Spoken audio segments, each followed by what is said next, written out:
Good morning to you all. ಎಲ್ಲರಿಗೂ ನಮಸ್ಕಾರ.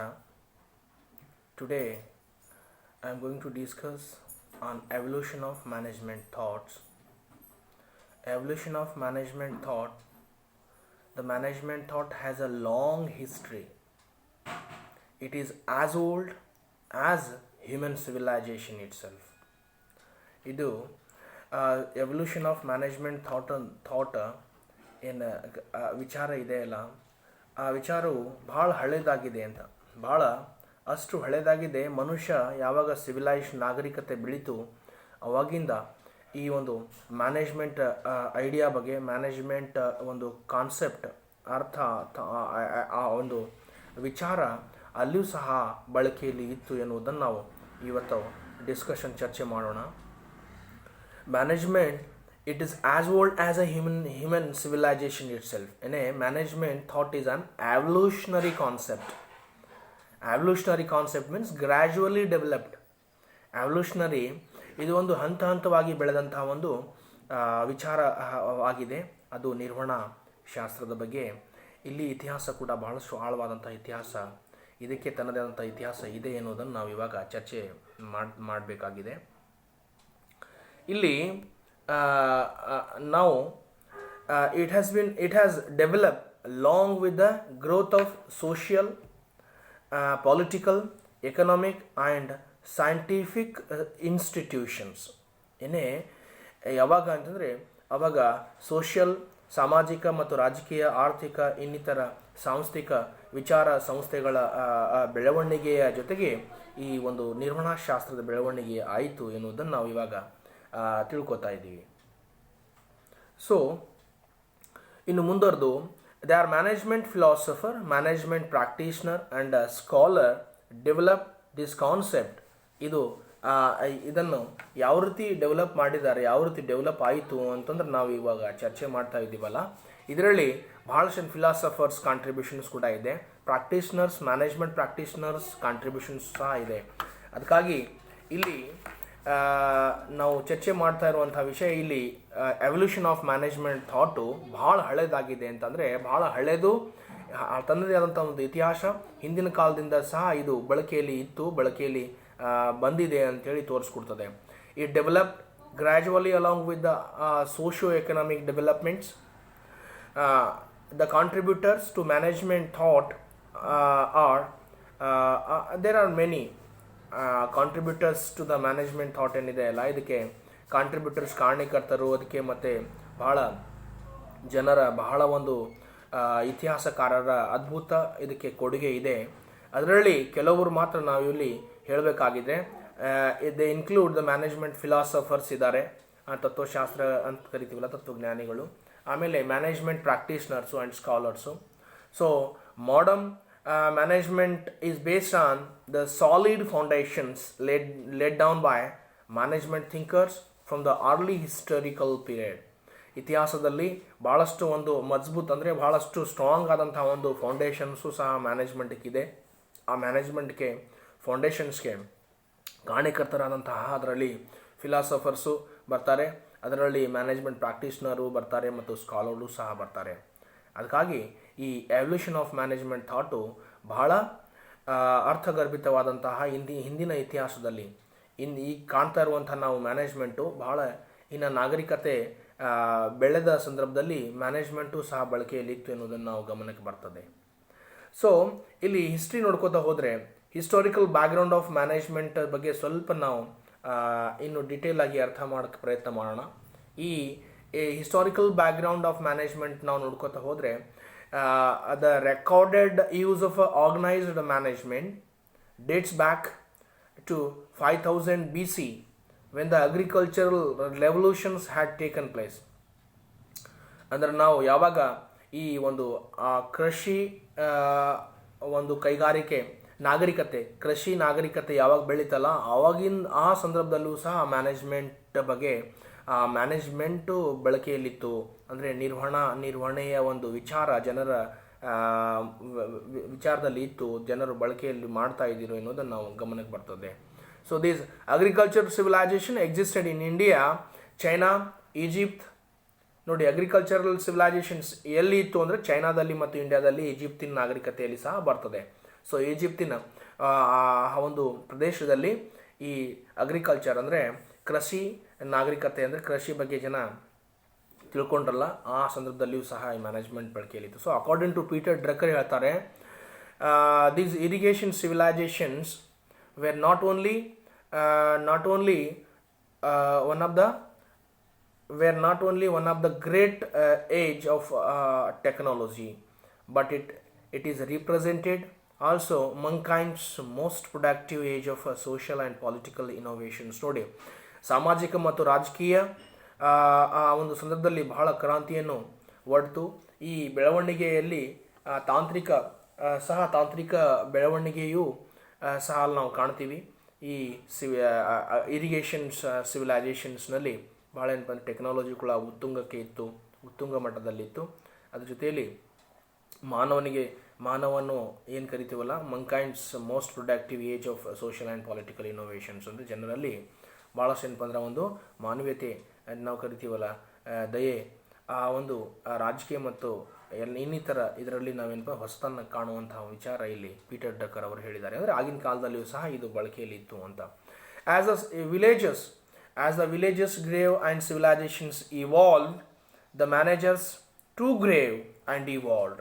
ಯಾವಾಗ ವಿಲೇಜಸ್ ಬೆಳೆದು ಹಳ್ಳಿಗಳು ಅಭಿವೃದ್ಧಿ ಆಯಿತು, ಆವಾಗ ಜನರ ಒಂದು ನಾಗರಿಕತೆ ಅಭಿವೃದ್ಧಿ ಆಯಿತು. ಅದ್ರ ಜೊತೆಯಲ್ಲಿ ಮ್ಯಾನೇಜರ್ಸು ಸಹ ಅಂದರೆ ಮ್ಯಾನೇಜ್ಮೆಂಟ್ ವಿಚಾರ ಸಹ ಬೆಳೀತು ಎನ್ನುವುದನ್ನು ಇಲ್ಲಿ ಗಮನಕ್ಕೆ ಬರ್ತದೆ. So they became the priests, the kings, the ministers holding power and wealth in the society. ಆಗಿನ ಕಾಲದಲ್ಲಿ ಪೂಜಾರಿಗಳು ಅಂತ ಕರಿತೀವಲ್ಲ, ಆಮೇಲೆ ರಾಜರು, ಮಹಾರಾಜರು ಮತ್ತು ಮಂತ್ರಿಗಳ ಅವ್ರ ಹತ್ರ ಮಾತ್ರ ಪವರ್ ಮತ್ತು ವೆಲ್ತ್ ಎರಡೂ ಕೂಡ ಅವ್ರ ಹತ್ರ ಇತ್ತು. ಅದೇ return documents found in the ಎಲ್ಲಿ ಸಿಗ್ತದೆ ನಮಗೆ ಈ ಮ್ಯಾನೇಜ್ಮೆಂಟ್ ಬಗ್ಗೆ ರಿಟರ್ನ್ ಡಾಕ್ಯುಮೆಂಟ್ಸ್ ಎಲ್ಲಿ ಸಿಗ್ತದೆ ಅಂತಂದರೆ ಸುಮೇರಿಯನ್ ಸಿವಿಲೈಸೇಷನ್ಸ್ ನಲ್ಲಿ ಸಹ ನಮಗೆ ಸಿಗ್ತದೆ, ವಿಚ್ ಫ್ಲೌರಿಸ್ಡ್ ಸಮ್ 5000 years ago, ಅಂದರೆ 5,000 ವರ್ಷಗಳ ಹಿಂದೆ ಅಂತ ಸಹ ಹೇಳ್ತಾರೆ. ಅದು ಇದು ಇತಿಹಾಸದ ಪುಟಗಳನ್ನು ನಾವು ನೋಡಿದಾಗ ಅದರಲ್ಲಿ ಮ್ಯಾನೇಜ್ಮೆಂಟ್ ಬಗ್ಗೆ ಕಾನ್ಸೆಪ್ಟು ಎಲ್ಲಿಂದ ಬಂತು, ಯಾವ ಒಂದು ಸಿವಿಲೈಸೇಷನ್ಸ್ನಲ್ಲಿ ಎವಿಡೆನ್ಸ್ ಡಾಕ್ಯುಮೆಂಟ್ಸ್ ನೋಡ್ತೀವಿ ಅಂದರೆ ಸುಮೇರಿಯನ್ ಸಿವಿಲೈಸೇಷನ್ಸ್ನಲ್ಲಿ ನಾವು ಈ ಮ್ಯಾನೇಜ್ಮೆಂಟ್ ಬಗ್ಗೆ ಬರೆದಂತಹ ಮ್ಯಾನೇಜ್ಮೆಂಟ್ ಅವಾಗ ಬಳಕೆಯಲ್ಲಿತ್ತು ಎನ್ನುವುದನ್ನು ಬರೆದಿದ್ದಾರೆ. ಆ ಬರೆದಂತಹ ಬುಕ್ ಸಿಗ್ತದೆ ನಮಗೆ. ಅದಕ್ಕೆ contains evidence of management control practices. Management control practices were used in Sumerian civilisations 5,000 years ago. ಅದಕ್ಕಾಗಿ ಎಲ್ಲಿ ಗೊತ್ತಾಗ್ತದೆ ಅಂದರೆ ಇದು ದ ಮ್ಯಾನೇಜ್ಮೆಂಟ್ ಸುಮ್ಮನೆ ನಾನು ಹೇಳ್ತಾ ಇಲ್ಲ, ಇದು ಸುಮ್ಮನೆ ಹೇಳೋದು ಅಲ್ಲ. ಅದಕ್ಕಾಗಿ ಇಲ್ಲಿ ಏನಿದ್ರೆ proof, evidence, documents, return documents ಇದೆ. ಮ್ಯಾನೇಜ್ಮೆಂಟ್ ಪ್ರಾಕ್ಟೀಸು ಅಲ್ಲಿ ಮಾಡ್ತಾ ಇದ್ದಿರು, ಆಗಿನ ಕಾಲದಲ್ಲಿಯೂ ಸಹ ಮ್ಯಾನೇಜ್ಮೆಂಟ್ ಬಳಕೆಯಲ್ಲಿ ಇತ್ತು ಅಂತ. As earlies as 4000 BC, the Egyptians were aware of the importance of planning. ನೋಡಿ, ಅವಾಗ ಸಹ ಈಜಿಪ್ತಿಯನ್ ನಾವು ನಾಗರಿಕತೆ ಓದುವಾಗ ಗೊತ್ತಾಗ್ತಿದೆ, ಅಲ್ಲಿಯೂ ಸಹ ಮ್ಯಾನೇಜ್ಮೆಂಟ್ ಒಂದು ಬಳಕೆಯಲ್ಲಿದ್ದು ಪ್ಲಾನಿಂಗ್ ಅಂತ ಓದ್ತೀವಲ್ಲ, ದ ಫಂಕ್ಷನ್ಸ್ ಆಫ್ ಮ್ಯಾನೇಜ್ಮೆಂಟ್ಗೆ. ಫಂಕ್ಷನ್ಸ್ ಆಫ್ ಮ್ಯಾನೇಜ್ಮೆಂಟ್ನಲ್ಲಿ ವೆರಿ ಮಚ್ ಫಸ್ಟ್ ಫಂಕ್ಷನ್ಸ್ ಬರೋದೇ ಪ್ಲಾನಿಂಗು. ಆ ಪ್ಲಾನಿಂಗು ಈಜಿಪ್ತಿನ ಕಾಲದಲ್ಲಿ ಸಹ ಈ ಪ್ಲಾನಿಂಗ್ ಯಾವ ರೀತಿ ಮಾಡಬೇಕು, ಪ್ಲಾನಿಂಗ್ ಅಂದರೆ ಯೋಜನೆ ಮಾಡುವುದರ ಬಗ್ಗೆ ಅವರಿಗೆ ಜ್ಞಾನವಿತ್ತು, ಅವರಿಗೆ ಅದರ ಮಹತ್ವವನ್ನು ತಿಳ್ಕೊಂಡಿದ್ರು ಅಂತ ನಾವು ಗೊತ್ತಾಗ್ತದೆ. ಆರ್ಗನೈಸಿಂಗ್ ಇದೆ, ಕಂಟ್ರೋಲಿಂಗ್ ಇದೆ. ಅಂದರೆ ಪ್ಲಾನಿಂಗು, ಆರ್ಗನೈಸಿಂಗ್, ಕಂಟ್ರೋಲಿಂಗು ಎಲ್ಲವೂ ಸಹ ಅಲ್ಲಿ ಪದ ಬಳಕೆಯಲ್ಲಿತ್ತು.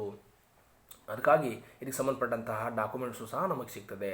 ದ ಹ್ಯೂಜ್ ಪ್ಯಾರಾಮಿಡ್ಸ್ ಇದೆಯಲ್ಲ, ಪ್ಯಾರಾಮಿಡ್ಸ್ ಆಫ್ ಈಜಿಪ್ತಿಯನ್ ಸಿವಿಲೈಸೇಷನ್ಸ್ನಲ್ಲಿ ಪ್ಯಾರಾಮಿಡ್ ಬಹಳ ಪ್ರಮುಖವಾದಂತಹ ಒಂದು ವಿಷಯ ಡಿಸ್ಕಷನ್ಸ್ ಆಗ್ತದೆ ಅಲ್ಲಿ. ಯಾಕಂತಂದರೆ ಪ್ಯಾರಾಮಿಡ್ದೇ ತನ್ನದಂಥ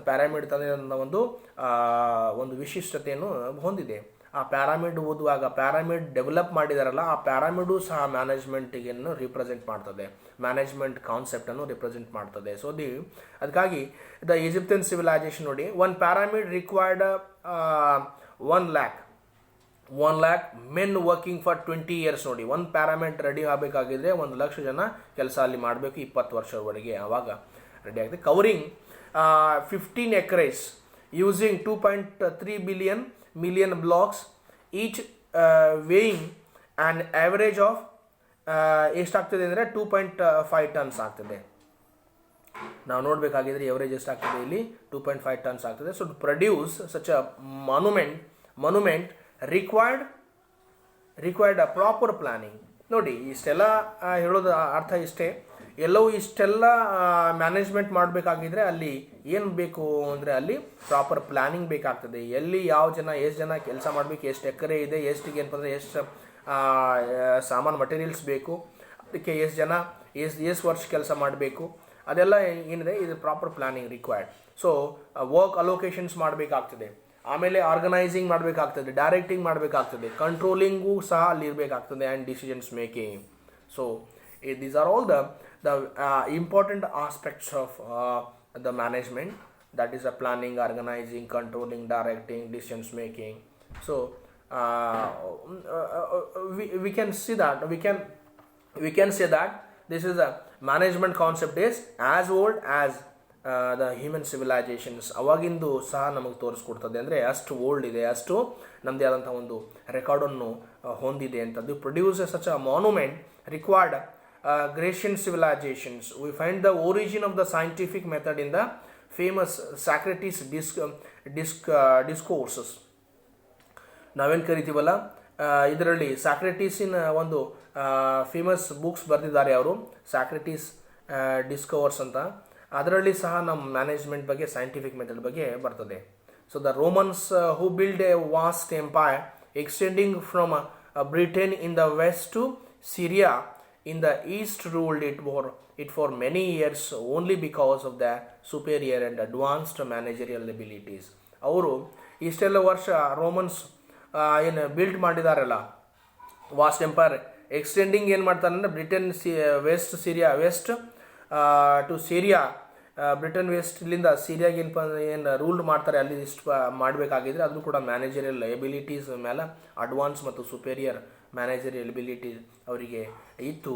ಅದಕ್ಕಾಗಿಯೇ ಅವ್ರು ಏನಪ್ಪ ಅಂದ್ರೆ ಇಷ್ಟು ವರ್ಷ ಅವರು ಕೂಡ ರೂಲ್ ಮಾಡಿದ್ರು ಮತ್ತು ಏನಪ್ಪ ಅಂದ್ರೆ ಅಲ್ಲಿ ರಾಜಕೀಯವಾಗಿ ಪ್ರಭುತ್ವ ಸಾಧಿಸಿದರು ಎನ್ನುವುದನ್ನು ಸಹ ಇಲ್ಲಿ ತೋರಿಸ್ಕೊಡ್ತದೆ. ದ ರೋಮನ್ಸ್ ಆದರು. ಆಮೇಲೆ ಇನ್ ದ ಆನ್ಸಿಯಂಟ್ ಇಂಡಿಯಾ ನಾವು ನೋಡಬೇಕಾಗಿದೆ, ಪುರಾತನ ಭಾರತದಲ್ಲಿ ancient India, Kautilya wrote his Arthashastra in about 321 BC. The major theme of which was political, social, economic management of the state. ಏನು ಬರೆದಿದ್ದಾರಲ್ಲ, ರಾಜಕೀಯ, ಸಾಮಾಜಿಕ ಮತ್ತು ಆರ್ಥಿಕ ಒಂದು ದೇಶದ ಒಂದು ರಾಜ್ಯದ ಪರಿಸ್ಥಿತಿ ಬಗ್ಗೆ ಅವರು ಅರ್ಥಶಾಸ್ತ್ರದಲ್ಲಿ ಎಲ್ಲ ಬಹಳಷ್ಟು ಬರೀತಾರೆ. ಅದರಲ್ಲೂ ಸಹ ಈ ಮ್ಯಾನೇಜ್ಮೆಂಟ್ ಕಾನ್ಸೆಪ್ಟ್ ಬರ್ತದೆ ಅಂತ. The study of administrations of the cities, ಬಹಳ ಇಂಪಾರ್ಟೆಂಟ್ ಆದಂಥ ಒಂದು ವಿಚಾರ, ಬಹಳ ಮಹತ್ವದಂಥ ವಿಚಾರ.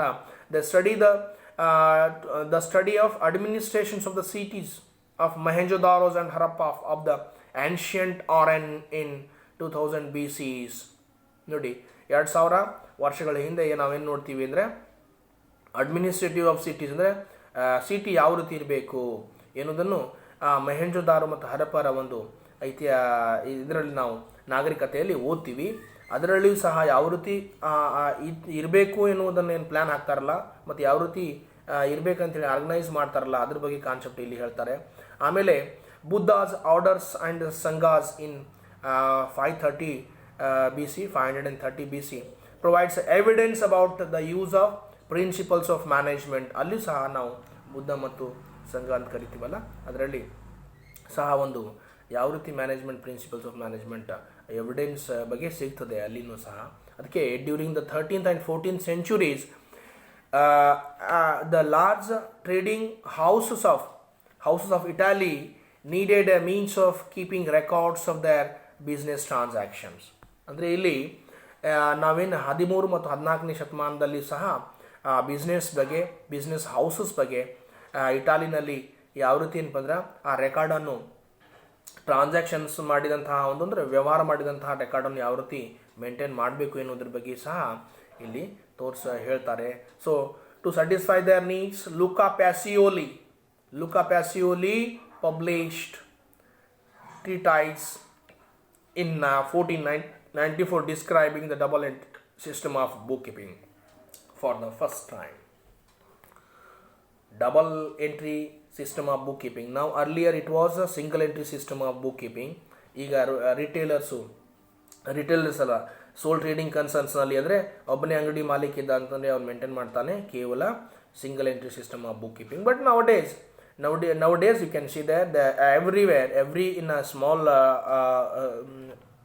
shop also maintaining the double entry system of booking. ಎಷ್ಟು ಬಂತು ಎಷ್ಟು ಹೋಯಿತು ಯಾರ ಕಡೆಯಿಂದ ಬಂತು ಯಾರಿಗೆ ನಾವು ಕೊಟ್ಟಿದ್ದೀವಿ ಎಲ್ಲವೂ ರೆಕಾರ್ಡ್ ಮಾಡೋಕ್ಕೆ ಲುಕಾ ಪ್ಯಾಸಿಯೋಲಿ 1494ರಲ್ಲಿ ಏನು ಮಾಡ್ತಾರೆ, double entry system of bookkeeping ಅನ್ನು ಫಸ್ಟ್ ಟೈಮ್ ಇಂಟ್ರೊಡ್ಯೂಸ್ ಮಾಡ್ತಾರೆ. So the management thought is an evolutionary concept. ಹೇಳೋದಷ್ಟೇ, management is an evolutionary concept ಅಂದರೆ ಅರ್ಥ ಹಂತ ಹಂತವಾಗಿ gradually changes in the management ಕಾನ್ಸೆಪ್ಟ್ನಲ್ಲಿ ಬದಲಾವಣೆ ಆಗಿದ್ದನ್ನು ನಾವು ನೋಡ್ತೀವಿ. So the new theories and principles were suggested along with the new developments in the business field. ಹೆಂಗಂದರೆ along with the old concept, new concept developed or modified, the new thoughts ಏನು ಮಾಡಿದ್ರೆ ಅಂದರೆ principles were suggested with the new development in the new business field. So the new thought supplemented the existing thoughts and theories supplemented ಆಗಿದೆ. So this is how developments are taking place continuously in regard to management thoughts or theories. So management thinkers think from other fields, such as the management thinkers can you find from some other fields like such as economics, psychological, sociology and mathematical have also made their contributions in the evolutions of management thoughts. ಕೇವಲ management thinker ಅಷ್ಟೇ ಅಲ್ಲ, ಇನ್ನಿತರ ವಿಷಯಗಳ ಪರಿಣಿತರು ಪಂಡಿತರು ಸಹ ಈ management ವಿಚಾರಕ್ಕೆ ಕೊಡುಗೆಯನ್ನು ನೀಡಿದ್ದಾರೆ. ಅದು ಸೈಕಾಲಜಿಲಿಂದ ಬಂದಿದ್ದಾರೆ, ಎಕನಾಮಿಕ್ಸ್ ಇರ್ಬೋದು, ಸೋಷಿಯಾಲಜಿ ಇರ್ಬೋದು, ಮ್ಯಾಥಮೆಟಿಕ್ಸ್ ಸಹ ಆ ಎಲ್ಲ ಸ್ಕಾಲರ್ಸು ಈ ಮ್ಯಾನೇಜ್ಮೆಂಟ್ ಅಭಿವೃದ್ಧಿಗೆ ಕಾಂಟ್ರಿಬ್ಯೂಷನ್ಸ್ ಕೊಡುಗೆಯನ್ನು ನೀಡಿದ್ದಾರೆ. So it is all about the historical background of management thought. So evolutions of management thought can be studied in a following broad ಕ್ಯಾಟಗರೀಸ್ನಲ್ಲಿ ನಾವು ಮತ್ತೆ ಓದಬೇಕಾಗಿದೆ. ಇಲ್ಲಿ ಏನಾಗಿದೆ ಅಂತಂದರೆ, ಈ evolution of management thought can be studied in the following broad categories ಮಾಡಿದ್ದಾರೆ. ಆ ಬ್ರಾಡ್ ಕ್ಯಾಟಗರೀಸ್ ಮತ್ತೆ ನಾವು ನೆಕ್ಸ್ಟ್ ಕ್ಲಾಸ್ನಲ್ಲಿ ಇದು ವ್ಯವಸ್ಥಿತವಾಗಿ ಚರ್ಚೆ ಮಾಡೋಣ. ಅದಕ್ಕಾಗಿ ಇಲ್ಲಿ ನಾವು ಮಾಡಿರುವಂತಹ ಒಂದು ಇಲ್ಲಿವರೆಗೆ ಹೇಳಿದಂತಹ ಕಾನ್ಸೆಪ್ಟು ಅದನ್ನು ನಾವು ಚೆನ್ನಾಗಿ ಅರ್ಥ ಮಾಡ್ಕೊಂಡಿದ್ದೀವಿ ಅಂತ ನಾನು ಭಾವಿಸ್ತೀನಿ. ಸೊ ಥ್ಯಾಂಕ್ ಯು, ಧನ್ಯವಾದ.